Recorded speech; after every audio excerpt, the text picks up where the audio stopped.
Hey guys, welcome back to the channel, or if you're new, welcome. We're going to get back into more foodie beauty content. By the looks of the title of the video, she wants to do a hard reset and restart her weight loss journey again. So let's get into it and see what she says.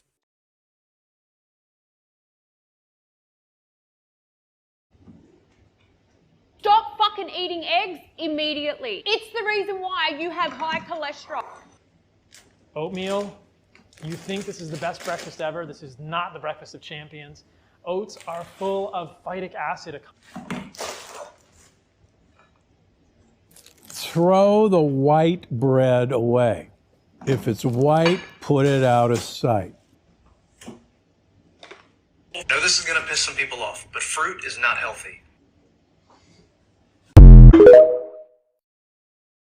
Seriously, foodie? Seriously? This is what we're going to be doing?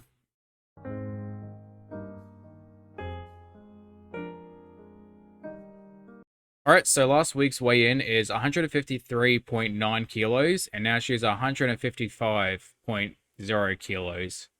Well, at least it's even. I don't know what's worse, the fact that she hasn't even started yet and she's heavy breathing, or the fact that the music is being drowned out by her heavy breathing.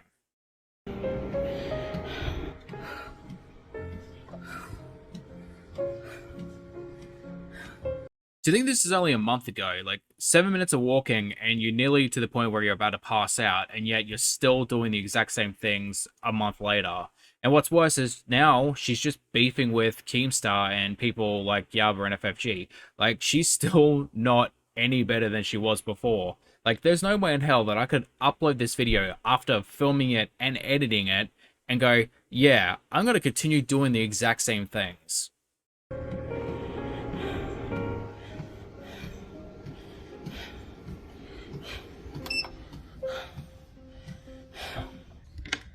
And just a bit sweaty. So I have an impromptu weigh-in. It's not weigh-in Wednesday, but I'll weigh in now, and then I'll weigh in, go back to next weighing in every Wednesday, because, you know, I want to know how much weight I am before I start back on track, which today I am going to do my best to be back on track.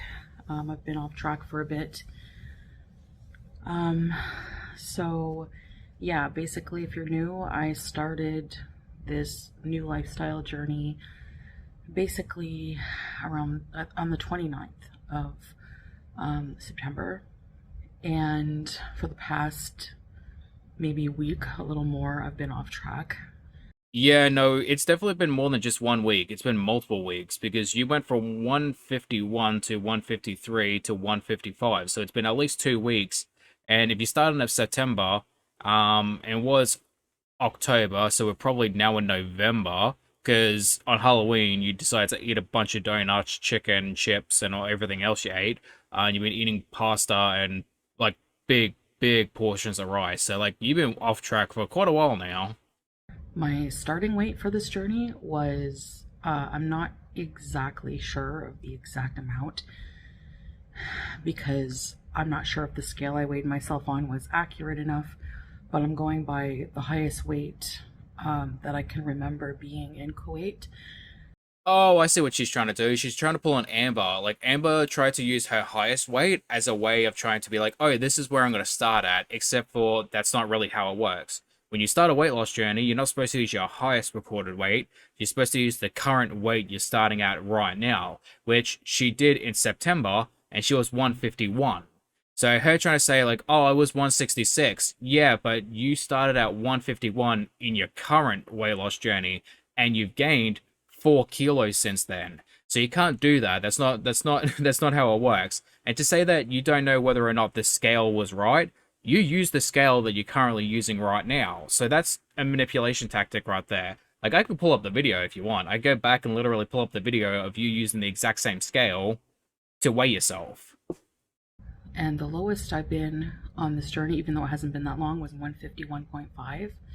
Yeah, that's the weigh-in she got for September. So, like, that was her current like starting journey weight. So her trying to say like, oh, it was 166, so I lost that amount of weight, but then I'm now gaining weight back. Like, no, you started your weight loss, and you only lost all that weight was because you were very sick at the time.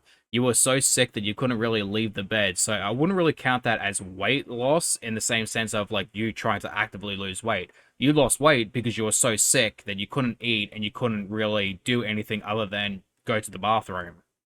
Honestly, I'm kind of to the point where I don't even know if I should call her overeating bed, because like, is it technically bed? Because I know for a fact at the height of my bed, I sure as hell wouldn't be setting up a camera, setting the food up, making it look pleasing, having an intro to have a conversation. I'd be getting straight into eating. In fact, I highly doubt the food would even last the journey home, let alone me setting up a camera and then going through all that effort.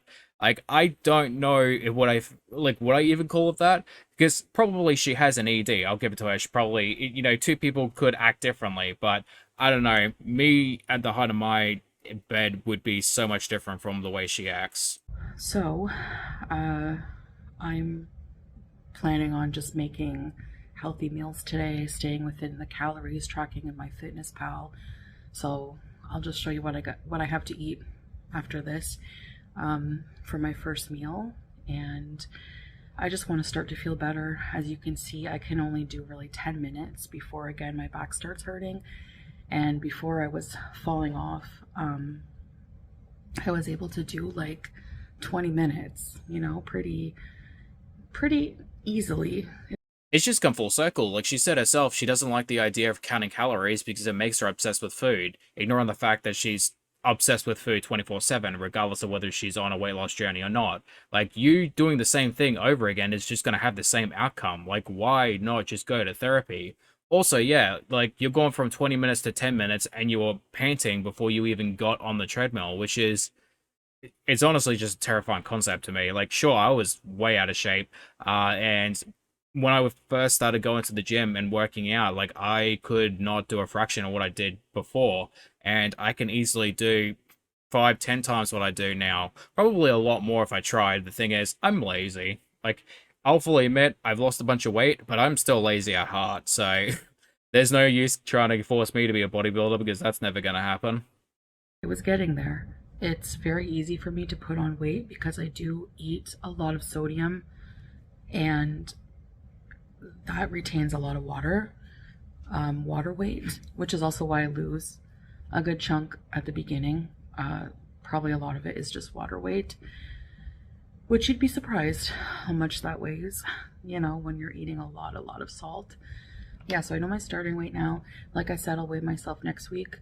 I'm not going to dwell too much on this. I'm just going to catch myself and keep going. I know that it's frustrating, like when I fall off track for my viewers and stuff like that, but I just want you to know that this might happen again. Like, it can happen. It's not an easy thing to do. It's not, something that has no ups and downs. It's a journey. It's not like a race to the finish, and it takes a long time. Yeah, no, it's true. Like, when I first started losing weight, I was just dropping it. And it wasn't until a couple months ago that it kind of plateaued. For the past month and a half, I've kind of plateaued. And a lot of people are like, it's fine, you'll work it out. Still not really gaining much. I'll get down to 88, 87, and sometimes I was in 86 for a bit, and now I'm kind of at 87. We'll see tomorrow whether or not I'm back at the 86. So I'm kind of going up and down a little bit. And even though I'm eating around 1,500 calories of just like chicken or fish with like salad and stuff like that, very just same meals over and over again, having occasional fruits and some vegetables and stuff like that thrown in there for healthy stuff. So I'm not eating a lot of food. I'm having an appropriate amount of food in comparison to what I'm actively losing, which is about 3,000 calories a day. So I should be losing a bunch of weight, but I'm not really losing anything at all. I'm kind of stuck in that between zone right now, and a lot of people are like, it's fine, it could take weeks, it could take months, and I'm like, well, I hope it friggin' moves soon, because honestly, it's a pain in the ass. That being said, it is a bit of an up and down game sometimes. That being said, You eating copious amounts of unhealthy food, having 15 different cheeses in your house, having cookies and chocolates and everything else is certainly not helping. You going balls to the wall for, Halloween when you're supposed to be on a diet isn't helping. You can't say that it's going to be an up and down journey when you're actively impeding your own journey by having all these unhealthy meals in your house. And you can't really say that you're actively trying when you go out and set yourself up for failure. Like, why go to all these restaurants when you know these restaurants or fast food takeaways are going to have large portions? You actively seek them out because you know that you're hungry and you want that food. You know, so I do want to remind my audience of what method of attack I'm going for. Jesus Christ, Foodie, this is a weight loss journey, not World War III. You're not going to be using, guerrilla war tactics over here.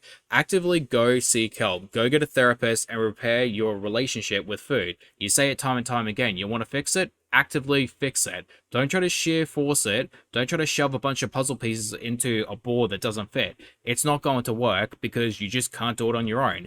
Go seek help. And there's a lot of different ways to achieve your goals. Some people, take Manjaro, Ozempic. Some people have the surgery. Some people Go to therapy. I know people, scoff or shake their head when they see my grocery hauls and, think, oh my gosh, you have so much junk food. And I'm trying to not label food as bad. I'm trying to just eat less. I'm trying to still enjoy foods that I like instead of being afraid of them, that I won't be able to control myself around them. And Except you can't control yourself. You can't control yourself, so why even bother having the unhealthy food in your house? You say you want to treat yourself? Well, too bad, because you can't do that. You want to say that you want to repair your relationship with food? Well, you can't do that when you constantly binge on the food that you want to binge on and then actively gain weight. Trying to say that, well, I want to try and, do moderation. Moderation isn't working for you. Plain and simple. If you have to have your husband lock up his treats and his, food and candy and stuff like that, so that way you won't eat it, maybe, just maybe, you realize that you can't do moderation. but just eat less of them. Balance is the key to life. Trying to do more like an 80-20%, so 80% healthy, 20% junk throughout the day. Except your numbers are in reverse. It's 80% junk and 20% healthy food. And healthy looks different to everybody. A lot of people hate on a big. Oh my god, it's the same goddamn speech over and over again. Foodie's over here going to be like, oh, it's the baked potato, it's the rice, it's the bread. People say it's good, people say it's bad. It's so hard to tell. Well, people don't tell you to have 4 or 5 servings of rice. People don't tell you to have 4 or 5 servings of donuts. People don't tell you to have 4 or 5 servings of pasta. But you do those things anyway. Potato, because they think it's a bad carb. All carbs are bad. I don't think that, and a lot of other people don't think that. It just depends on your mindset, your opinion, and everyone's entitled to it. But this is my journey, and this is how I'm choosing to tackle it right now. And I think it's the most realistic. I've done a lot of. The audacity of this woman to say that she believes otherwise is ridiculous. Ma'am, you are 5'2" and 155 kilos. At one point, used to be 166. You should not have an opinion on what you believe is right and wrong when it comes to food, because you are actively still engaging in ED at the age of 40 plus. So maybe, just maybe, take other people's advice and actually listen. Different diets. I've done. I think I've even done a potato diet. I've done, all fruit, water fasting, just, elimination diets. And I've just gone from one extreme to another. And that's just not it. I've never been successful at that. So. Yes, because you are only focusing on the physical aspect of losing weight, not the mental and emotional aspects that you need in order to lose the weight. I think that this is, in long term, what's probably going to work for me, because realistically, sure, we have to eat to live and not live to eat, but realistically, we have to enjoy food, especially in today's day and age. In any culture, food is celebrated. We use food to celebrate things. Weddings, there's food. Birthdays, there's food. Christmas, it's about the food. I am 100% sure I've done this exact same conversation with Foodie before. Like, straight up, she said these exact same words. I'm having massive deja vu right now. That being said, Foodie, yeah, that is not the main aspect of any of those holidays. Christmas is to bring family members together. Thanksgiving, friends and family. A wedding, quite literally two people together forever. It's bonding two people together. So for you to say like food is kind of the main point of those things, no, they're not. Maybe to you, like you probably would only go to a wedding just for some cake, or you might go to a Christmas, or a Thanksgiving for some turkey or some shit. But that's not the main aspect of why people come together. And, we have to take back that control in our life that we've lost, because if you rely on other sources to have that control for you, you're never fully grasping, taking it by the balls and dealing with it. I know people think that I'm like adverse to getting any kind of help. I've had a long journey. I've had a long journey since being 15, in and out of mental hospitals.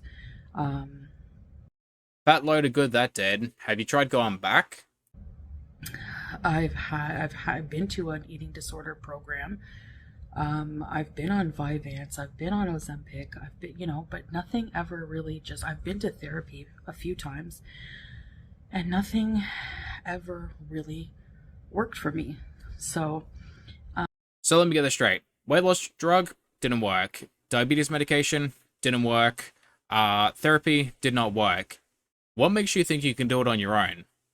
Because the only thing that I could say would potentially work for you would be inpatient care. And even then, the moment you get out, you're probably going to just start overeating again. I'm just really trying to be realistic. So when you see me, buy those little bags of Doritos, yeah, maybe the thumbnail is a bit trolling, but in all sincerity, I'm not trolling with the reality of what I'm trying to do, and that is just basically eat less of everything. And my Egyptian food mukbang, that was a single meal, had a lot of rice. I ate half of it. I wasn't on track then. If I was on track, I would just portion the rice with an actual cup, measure a couple cups, maybe 2 cups, as an example. So I'm not, by doing that, by not telling myself you can't have this food ever, it's bad, you can't control yourself with it, it puts me in such a negative headspace, and it creates a lot of that food noise in my head constantly, like, oh my gosh, you had a cookie, I can't live that way. So I think it's partially food noise, and it's also partially just authority issues. Like, they don't have like the mentality to just take no for an answer. It's almost like they're defiant just for the sake of being defiant. And even if the no comes from themselves, they're willing to give in and kind of just, it's like a battle of the egos. And I'm pretty sure they would fight for it, and they'll say no, like, I need to do better. But at the same time, it's like, well, why can't I enjoy it? Well, why can't I have this thing? It's just 1 or 2. It's perfectly fine. I can have this if I want. I'll do better. I can just stop myself later. But they can't. And if it comes from someone else, well, if you tell me no, I'm just going to throw a fit until I get what I want. It's very toddler, very child or preteen mentality, where most of us, if we get told no, we're going to be like, all right, cool, we understand, or fine, we might be a little upset, and maybe something that we may take a little hard, but we're not going to actively throw a fit. We're not going to be abusive or like scream at our partners or yell when we get what we want. And we understand addictions are a very hard thing to deal with, but at the same time, you need to understand when your addiction is affecting other people, that is when you need to change. Otherwise, you're going to hurt people that you genuinely care about. These people don't care because at the end of the day, they only care about what they can get from other people. That's just what I need to keep trying to do. So it's going to be an attempt at a natural weight loss, at resetting my system and my brain to not be so hyper focused on eating so much food. I can still have, you know, pizza, pasta, but I want to try to add more vegetables and stuff like that, like and eat less of it. Just eat less of it. That's all I want to do, is just eat less. Because, you know, people say, well, why don't you eat like Salah? He eats whatever he wants, but he doesn't eat too much of it. All right, cool. You have an idea of what you want to do, then how are you going to do it? Because if you keep overeating, then you're going to have to figure out a way for you to not overeat. What exactly is the game plan? What are you going to do to stop you from overeating? Because you can't just say, well, I want to just eat less. There has to be some sort of plan to prevent you from doing so, or a way for you to be able to cope so you don't do so. Like, wishing the problem would disappear isn't going to fix the problem. So I'm trying to be a normie. A normie is somebody who doesn't have any of those issues with food. It just basically eats, doesn't think about food after that. You know, they think about food when their hunger hormone, the ghrelin, tells them to eat. And then after, when it says halas, like stop, when they're full, they don't think about food until the next time they're hungry. And that's my goal. That's my goal. Maybe I'll never be there because of my brain being just different.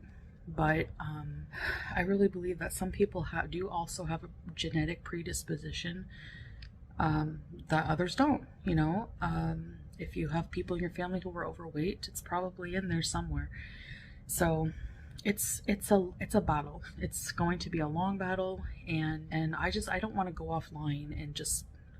I only just thought of, is she trying to blame other people? She's like, well, my parents are fat, so therefore it's their fault. Like, them being fat is the reason why I'm fat, because it's a predisposition for giving me some sort of hereditary disease. Like, don't place the blame on other people for you choosing to be overweight. You know, lose weight and come back all skinny and whatever, you know. That's not my goal. My goal is just repairing my relationship with food, and as a side effect of that, eating less, being more moderate in my life, then the weight will just come off naturally, even if it's at a slower pace. It's not a race, it's not a competition, it's just, you know, a huge lifestyle change. So, but even, you know, what I was doing before, I was starting to feel so good. My stamina was going up. My sciatica was gone. My sciatica pain is coming back because I'm sedentary again. Haven't been using the treadmill, and it comes back. So it's a sign, definitely. I don't know what more I need to, you know, wake up and realize, like, I need to move. The body's meant to move. So I was only able to do like 10 minutes. But I'm going to do 10 minutes, another 10 minutes a bit later after breakfast. So I'll do another 10 minutes in a bit. And yeah, so. Yeah, that's a pretty smart way to go about it. Starting off slow and building up. Add, you know, inclines and be able to go for longer, go for, you know, further. Just being able to really do more in the short amount of time before you have a break. Not going too overboard, not hurting yourself, making sure you stretch beforehand, because no one foodie, she's going to get straight into it, not even bother stretching, and then hurt herself. Just really building up, and eventually you can also add inclines, and you also do like resistance training and actually going outside and doing those type of things. It's really just making sure that you're able to slowly build up while also slowly losing the weight. With her, it's just one of those things that's never going to happen. It really is. Like, she says the same things over and over again, but it's never going to be realized because she just doesn't have the mentality of following through. All right. So for breakfast, I'm having a cup of low-fat milk, a coffee with a sweetener in it, and a little bit of low-fat milk. And I am eating a whole guava fruit. I love them so much. A cheese triangle, 2 multigrain toast with each a teaspoon of butter, and 2 hard-boiled eggs.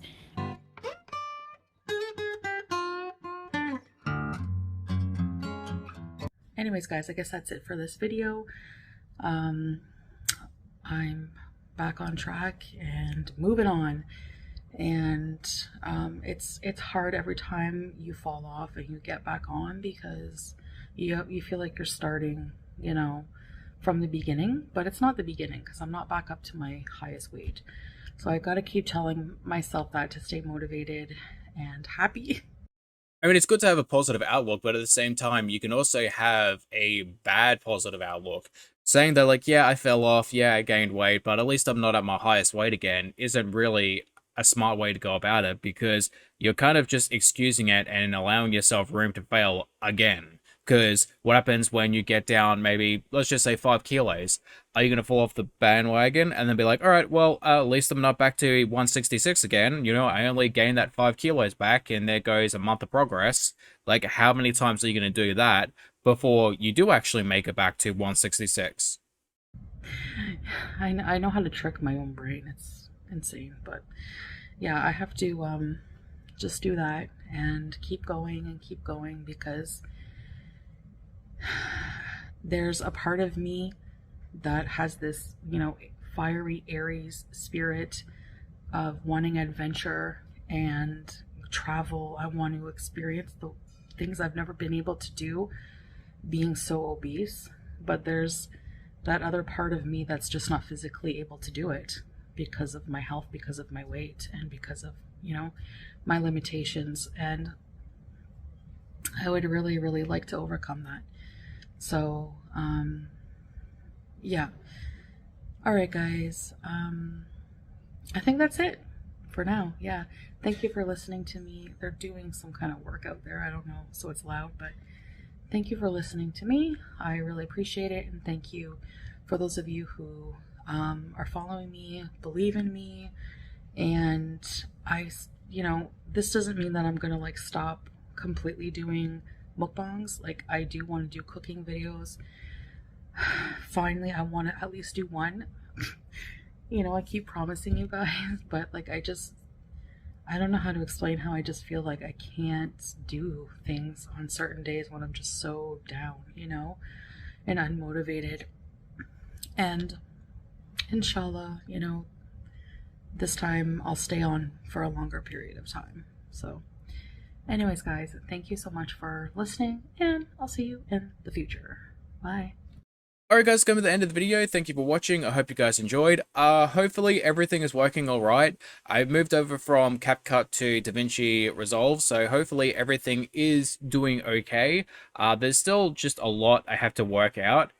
There's a lot more than CapCut was, and it's less intuitive, but once you kind of work things out, it does kind of make a little bit of sense. So once I work everything out and I finally get most, if not the majority of the stuff down, I may actually look into getting some of the plugins and expanded stuff, because there is actually a lot more you can really buy. There's the free version, then there's the one-off payment version, which is about, I think, $500, where most places or most softwares use like a yearly or monthly subscription. But there's also like plugins you can buy specifically, like $50 will get you X, Y, and Z. So maybe in the future, if I keep using this, we can look into getting more transitions, more effects, more titles and stuff like that. Who knows? We'll figure it out. That being said, hopefully you guys don't mind the video editing too much, and hopefully get to see you lovely people in the next one. Bye-bye.